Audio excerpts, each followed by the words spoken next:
Well, thanks to Luke Russert, we are reminded of the words of President Ulysses S. Grant, who said, Luke posted this on Threads, which is where I've been spending some of my social media time before getting really straightened out with Blue Sky tomorrow, so I can follow Rachel and everyone else who's moved over there.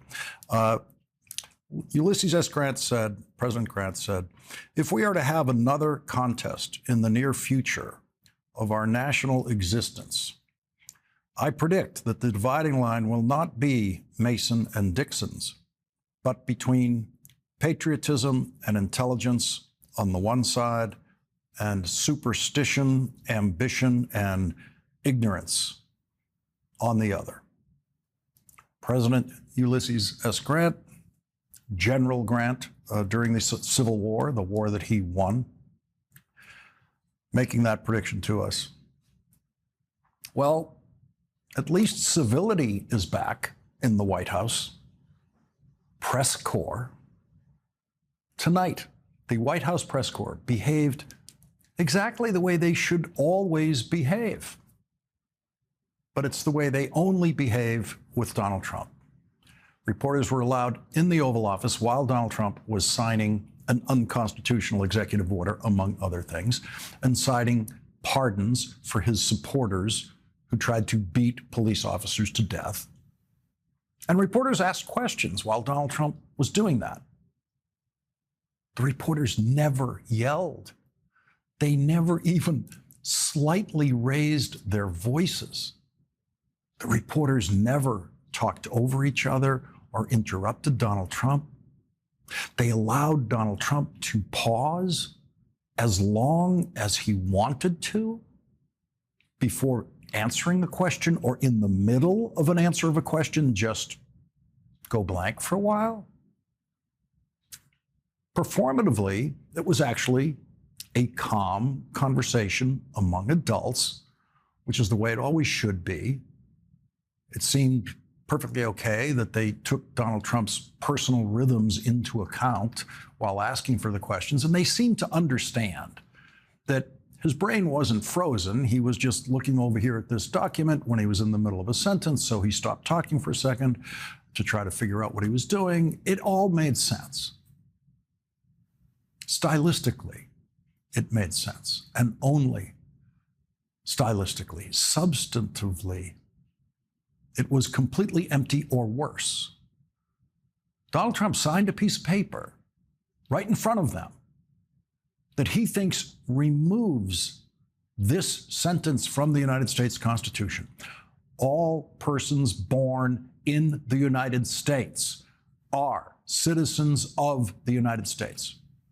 No president has ever tried to remove a sentence from the Constitution, actual words from the Constitution, with an executive order, with the stroke of a pen. No reporter in that room had ever seen a president try to do that. So you can imagine what an outburst would have occurred in that room if anyone other than Donald Trump were sitting at that desk.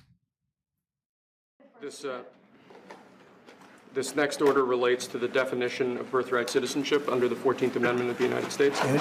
That's a good one. Birthright. That's a big one. That was about it. No questions. No one asking about that. In the middle of Donald Trump's very pleasant, very quiet first encounter with the White House press corps tonight, he made this remark about President Biden. Sir, if they don't continue to 90 days, will you shut them down? Does Biden ever do news conferences like this? How many news conferences, Peter, has he done like this? Like this? None. 0. Well, they're almost right about that. Joe Biden did do no news conferences like that, meaning news conferences where the press doesn't yell at you, news conferences where the press doesn't scream at you, news conferences where they don't scream over each other while screaming at you. But the Fox guy said 0, knowing that he was one of the people in the Oval Office screaming at Joe Biden when Joe Biden took questions from reporters in that same room, the Oval Office. Thank you all for coming.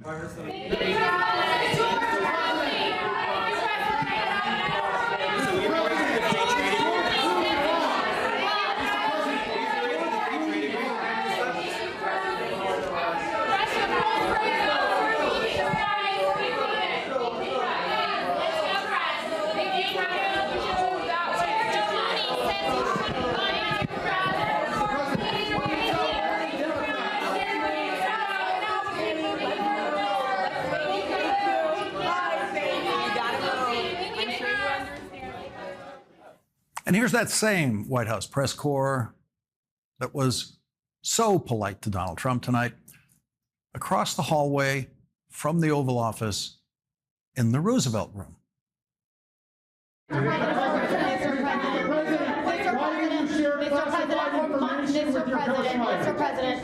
Mr.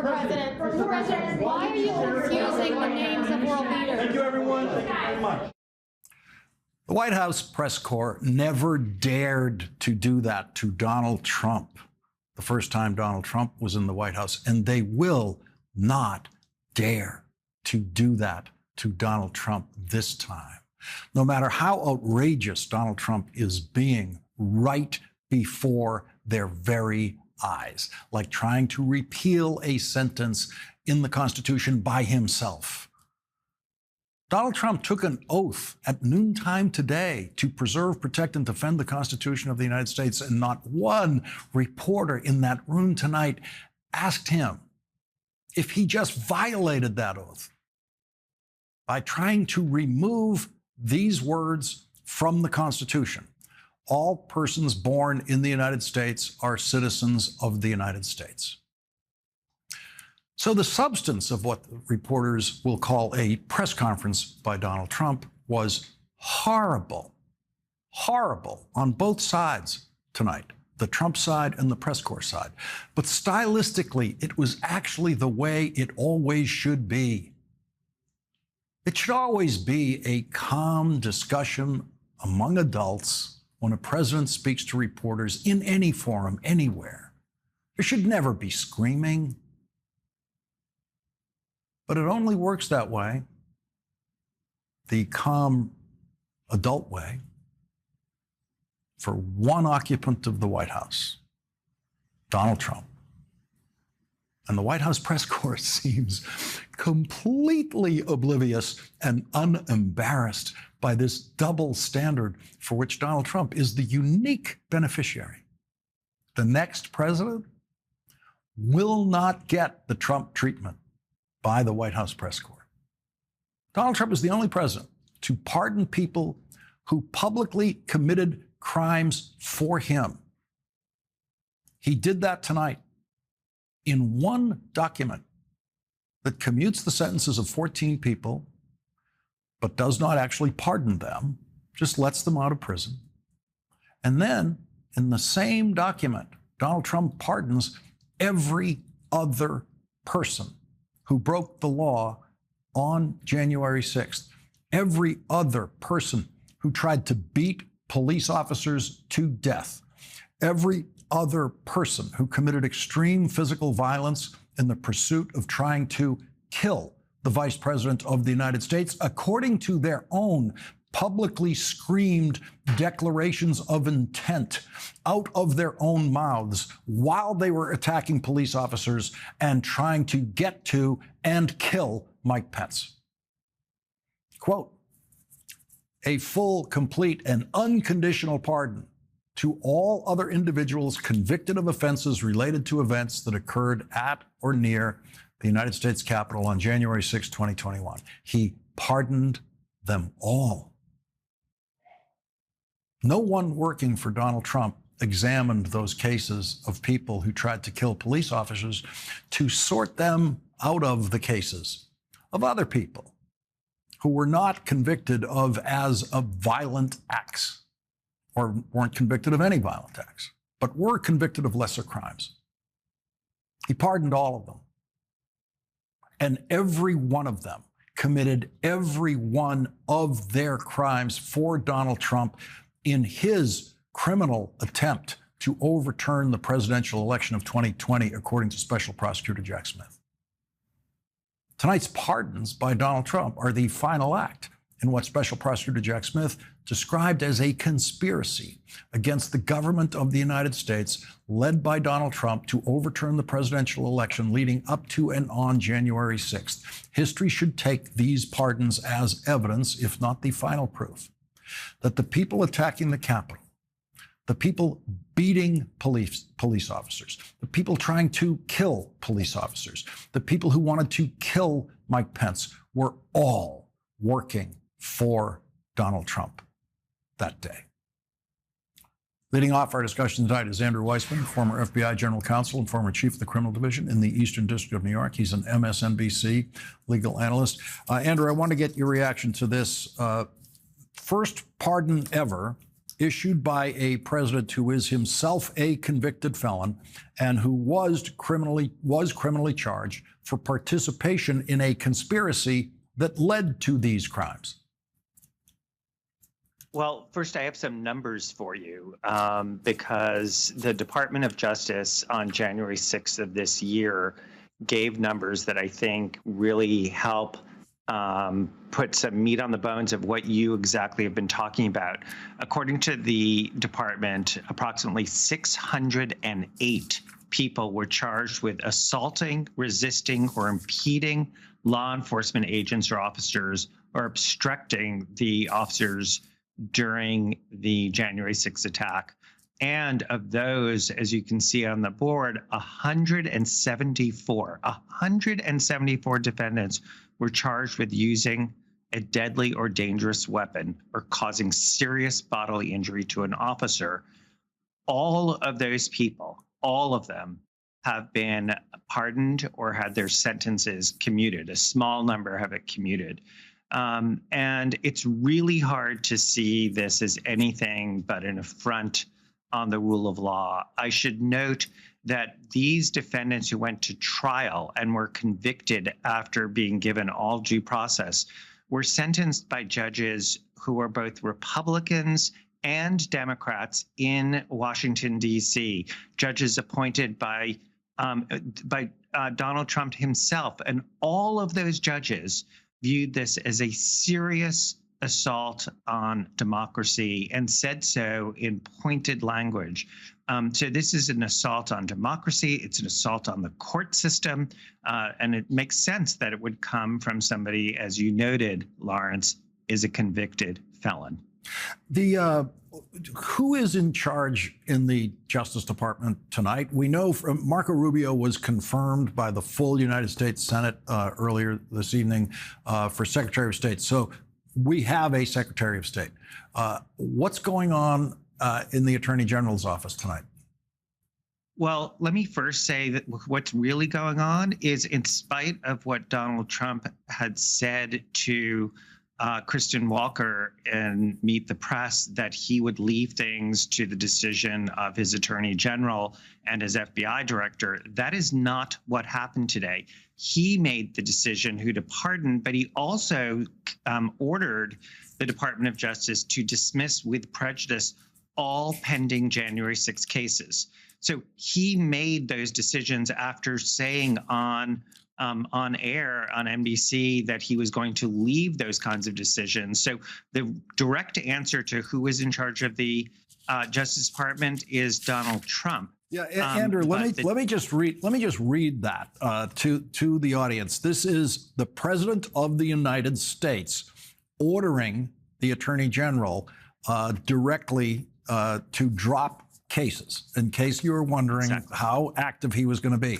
He says, and this is part of the same pardon document of the other 1,600 people, he says, I further direct the Attorney General to pursue dismissal with prejudice to the government of all pending indictments against individuals for their conduct related to the events at or near the United States Capitol on January 6th. And some of those indictments have been brought very recently, including for violent behavior against police officers. So that phrase, Andrew, dismissal with prejudice to the government. Yes, those cases are over. Now, the court has to approve that, but the court has very limited authority to withhold approval. in this situation. But that case, if it's dismissed Andrew, with prejudice, Andrew, it cannot be rebrought. Sorry, Andrew, does the court have discretion as to whether to dismiss with or without prejudice? It has limited authority. We saw that happen in cases during the Mueller investigation where the department tried to dismiss a case, but that was a case where there'd already been a guilty plea, and that was a big issue on appeal as to what the authority is. You're correct to focus on this issue of with or without prejudice. You could imagine some judges would ask for briefing, but the court has very limited authority here. Just to get back to your main question, Emile Beauvais, who is one of Donald Trump's personal attorneys and represented him in the Manhattan criminal case, has been appointed the acting deputy attorney general, so the acting number 2 position. And he will then, if Todd Blanche is confirmed, slide back one level to be the sort of main assistant to Todd Blanche, the deputy attorney general. There also is an acting attorney general who is, I think, very much a placeholder pending the confirmation of Pam Bondi.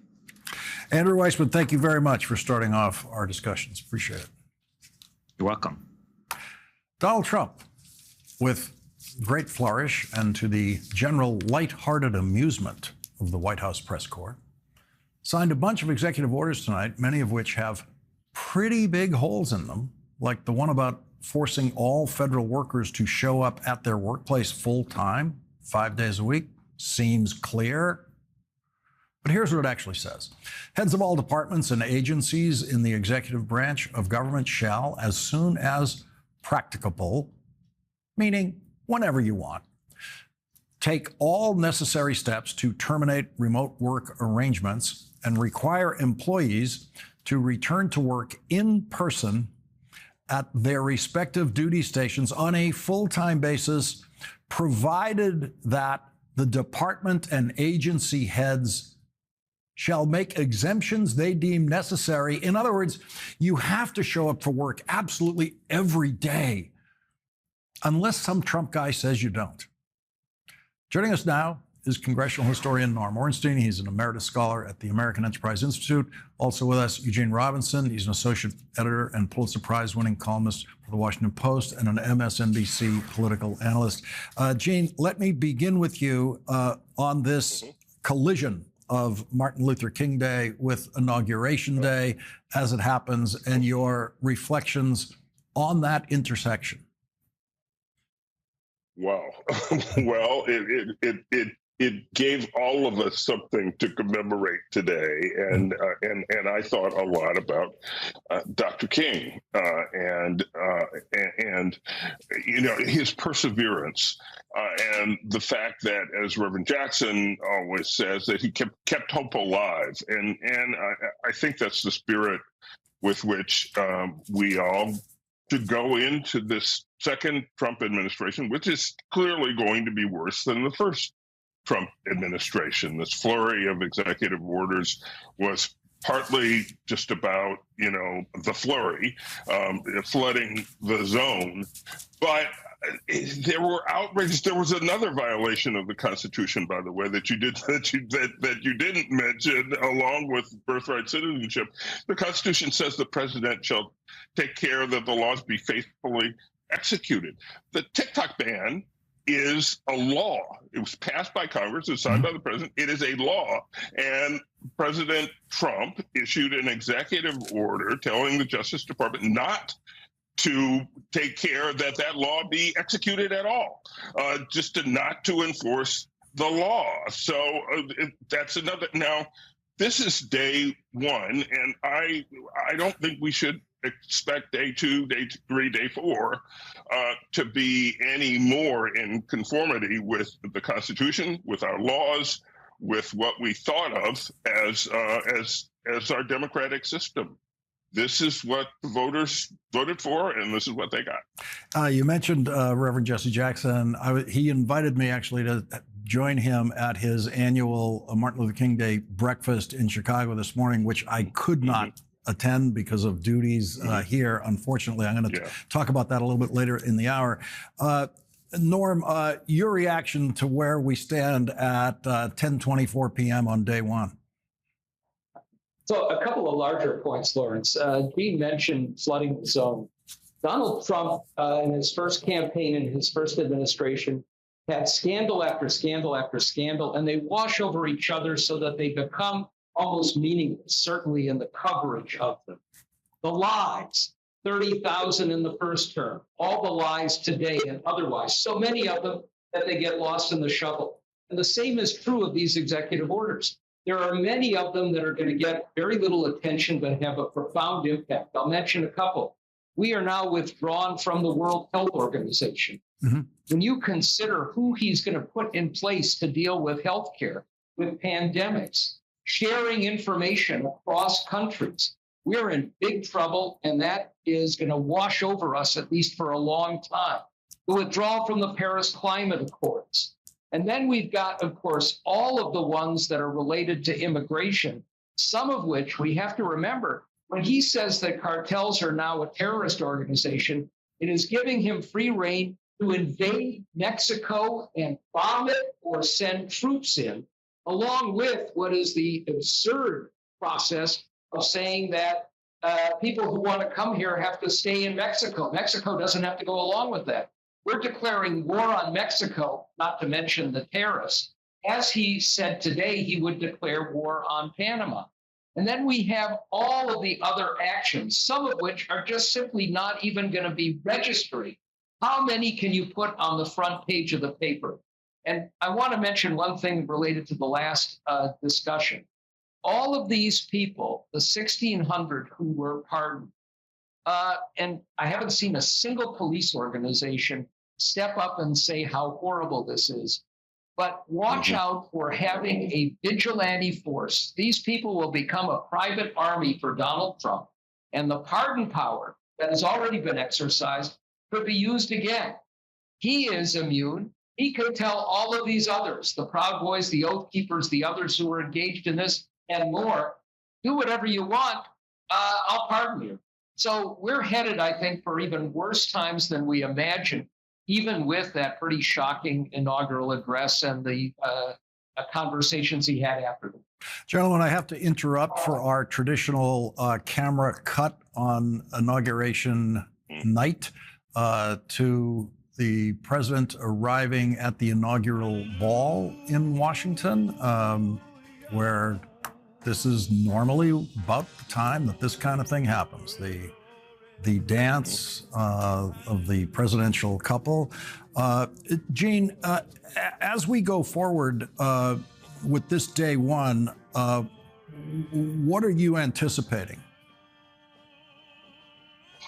Well, I guess more of the same. I mean, you know, there are in this flurry of executive orders, there's like backup for some of these things. So Norm was talking about the border in Mexico. There's an executive order directing the U.S. military to develop a plan to militarize the border, which is astounding. Yet there it is. It's signed. It's gone into effect.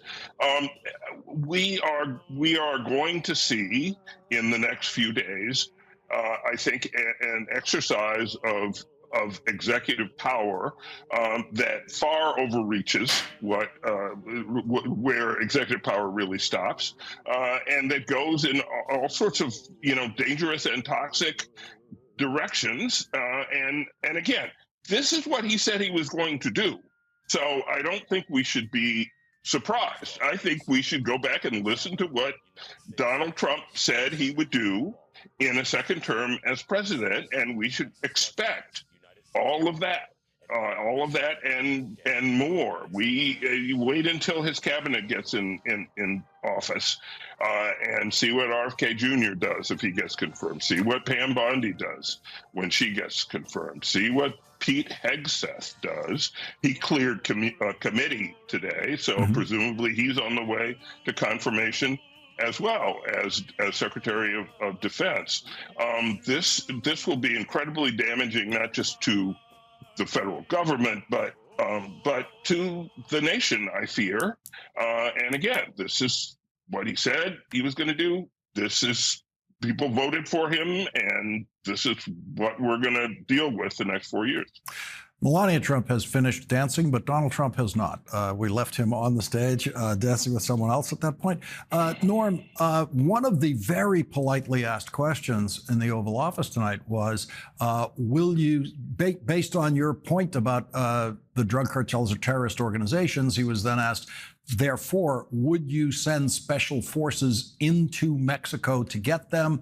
And he basically said, maybe. He did that thing where he left it open as a possibility, which is the kind of thing he likes to do to those questions.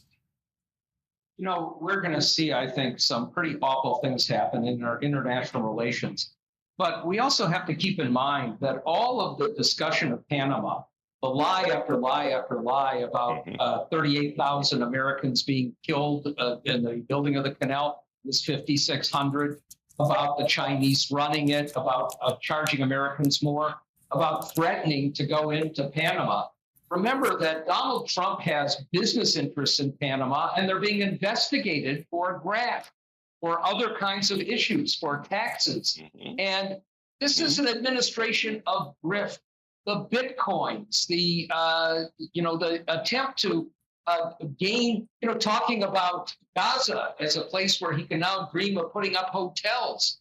And he is going to operate in a different way because he's going to demand people pay him so that he can change some of that behavior. But the recklessness and what Gene talked about, what we have to keep in mind, Pete Hegseth is being put in, forget about the personal reasons why he should not be near any office. Exactly. He's there because when Donald Trump says, send the military in to round up immigrants, send the military down to bomb in Mexico, he'll say, yes, sir. There will be no pushback whatsoever. They removed Mark Milley's picture from the Defense Department today, and that is a signal of where we're headed. And Susie Wiles aside, there's going to be nobody there that will tell Donald Trump, no, you can't do this, no, you shouldn't do this. That's the one lesson he picked up from his first term. Nora Ornstein and Eugene Robinson, thank you both very much for joining us on day one. Really appreciate it. Thank you, Lawrence.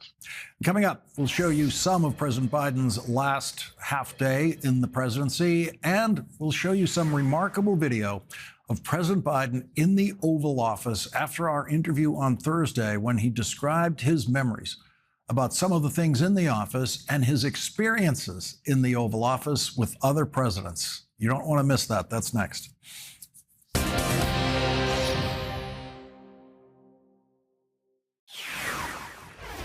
Tell me about this photo. Well, this photo, my mom is 92 years old.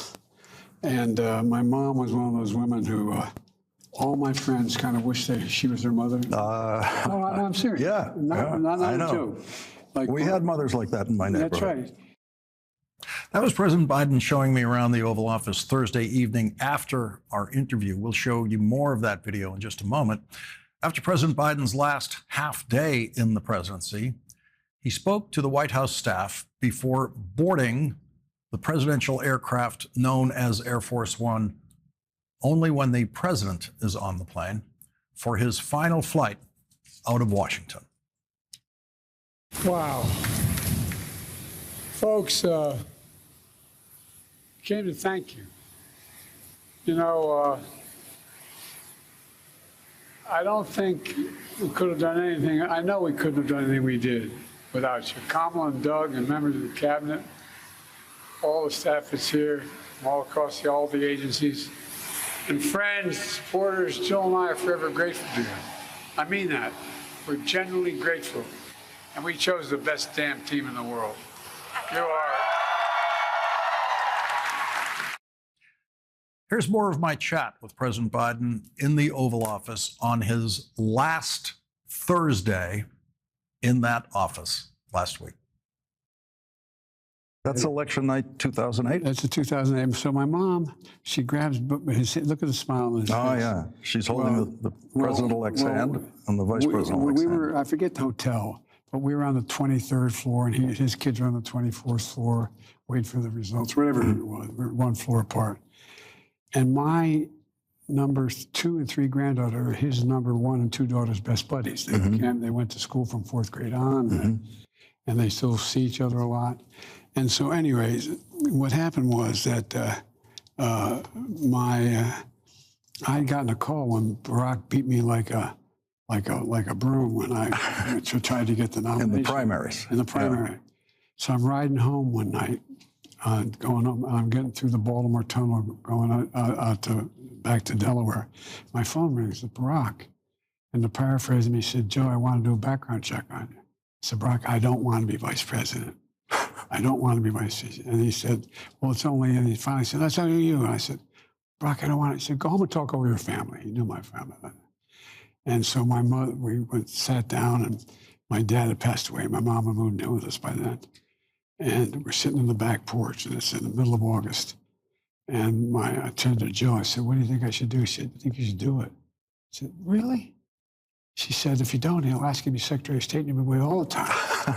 I'm sure the guy. And then my 2 sons gave me the lecture about why I had to. My daughter, all through it. And I still didn't want to do it. The only non-family member there was Ted Kaufman, who's a great friend, yes, and a real fine man. Anyway, so my mom's sitting on the back porch with it's an oval, and there's a wrought iron railing, and it drops off about 10 feet. And about 20 yards on, there's a pond that's not ours, but it's a pond.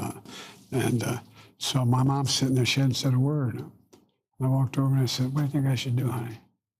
And for everybody here, she said, "Joe, remember when you were 14 years old and they were desegregating Linfield in a suburban neighborhood?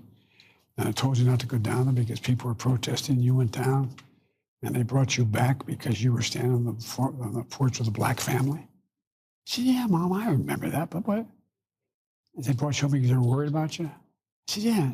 So then you had that job at that country club as a lifeguard. It really wasn't a country club. It was a private swimming club. And I said, "Yeah, Mom." She said, you decided you wanted to be the only white guy to work on the projects?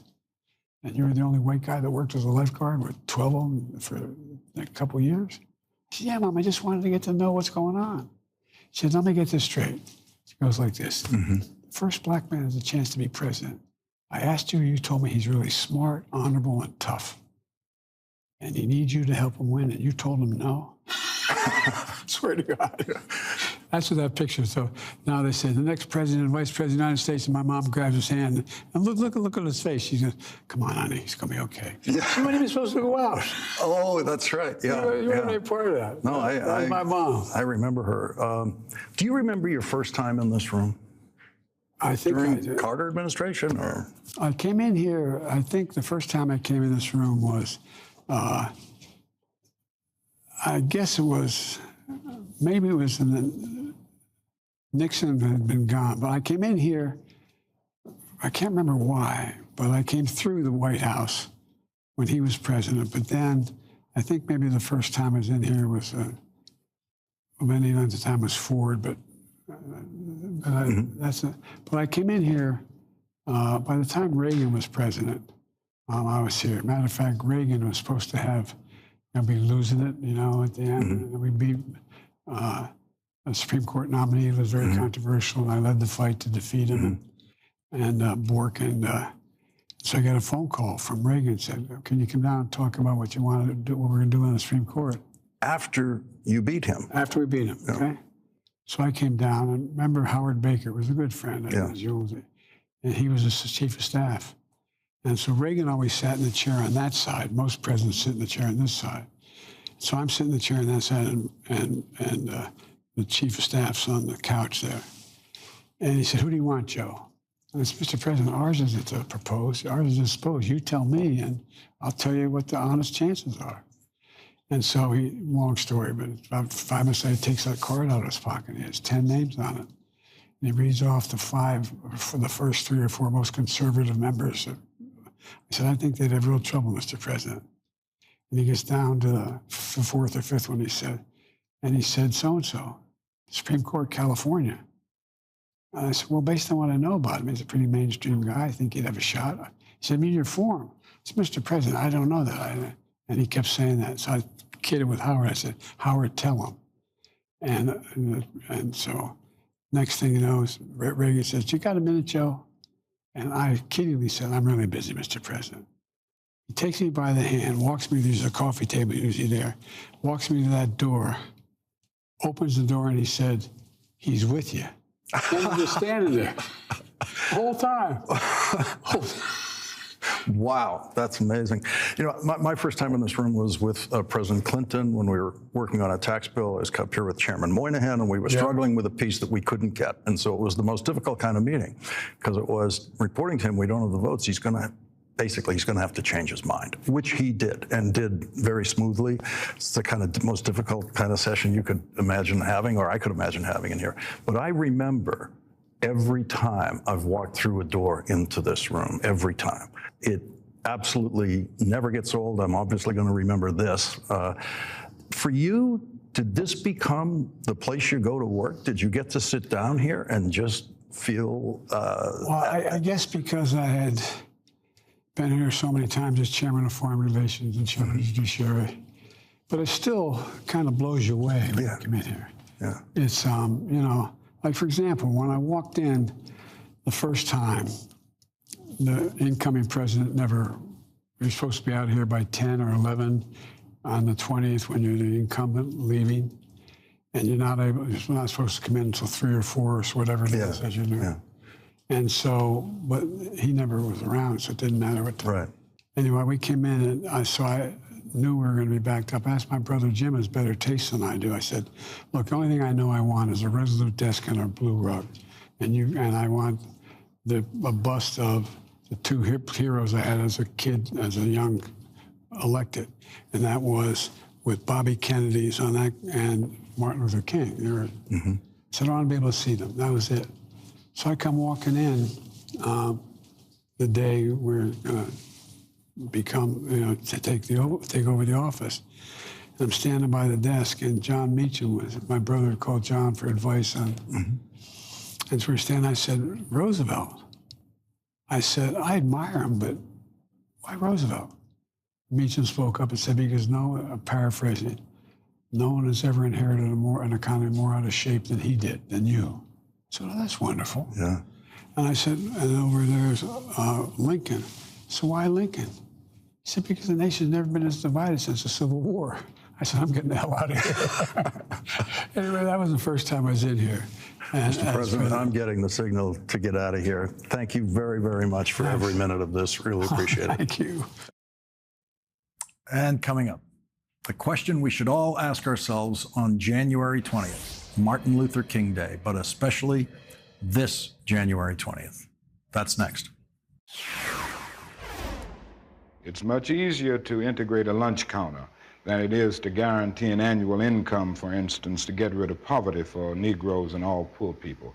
It's much easier to integrate a bus than it is to make genuine integration a reality and quality education a reality in our schools. It's much easier to integrate even a public park than it is to get rid of slums. And I think we are in a new era, a new phase of the struggle, where we have moved from a struggle for decency, which characterized our struggle for 10 or 12 years, to a struggle for genuine equality.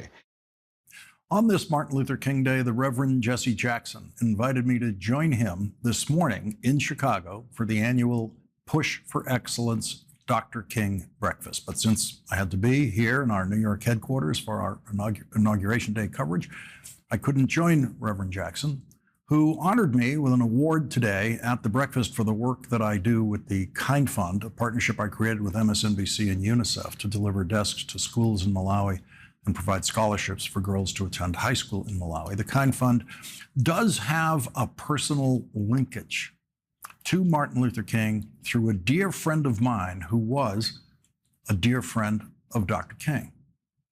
It was Dr. King's friend, NBA legend Bill Russell, who inspired the work I do in Africa that so many of you have generously supported through your contributions.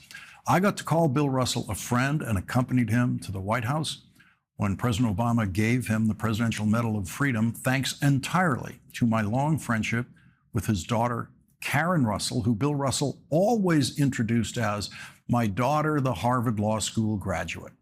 Bill wasn't saying that to boast the way some parents might. He said it to honor the road the Russell family traveled to Harvard Law School, beginning with Bill Russell's grandfather, who was not allowed to spend one day of his life in school because there was no school for Black children then in Monroe, Louisiana.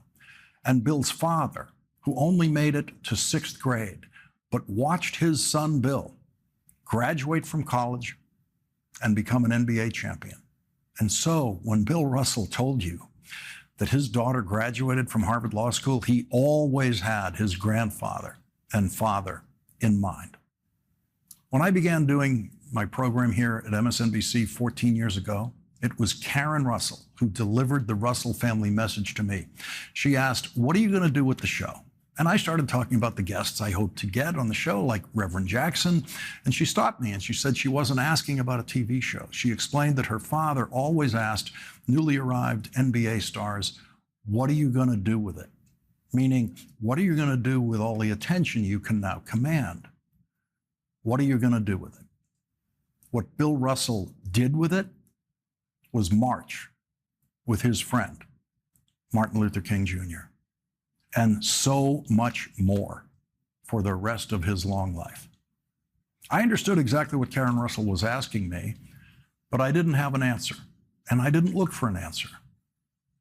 But an answer came to me. A few weeks later, another dear friend, Meg Campbell, a school teacher in Boston, told me about her recent trip to Malawi, where she visited her niece, a doctor who was working in Malawi. As an educator, Meg visited as many schools in Malawi as she could. She asked teachers what they needed, and they all said the same thing, and it was just one word: desks. And when I heard that, I surprised myself a bit by immediately saying, well, we should be able to get them desks. By we, I meant me. And to this day, I don't know what I would have said if Karen Russell hadn't opened my mind and my heart a bit with the Bill Russell question. What are you going to do with it? And the next day, I started planning my first trip to Malawi, and I found my answer to the Bill Russell question. What are you going to do with it? January 20th, Martin Luther King Day, is the day every year when we should ask ourselves our version of what are we going to do with it? What are we going to do with whatever ability we have to honor Dr. King's memory and his example? At the breakfast in Chicago this morning, 8-year-old Bradley Holt recited presidential candidate Jesse Jackson's speech to the Democratic Convention of 1988. Tonight, we pause and give praise and honor to God for being good enough to allow us to be at this place at this time. We are the ones who are now at this place, at this time, in American history. And what the Reverend Dr. Martin Luther King Jr. would ask you tonight is, what are you going to do about it? A last word about the extraordinary life of Cecile Richards is next.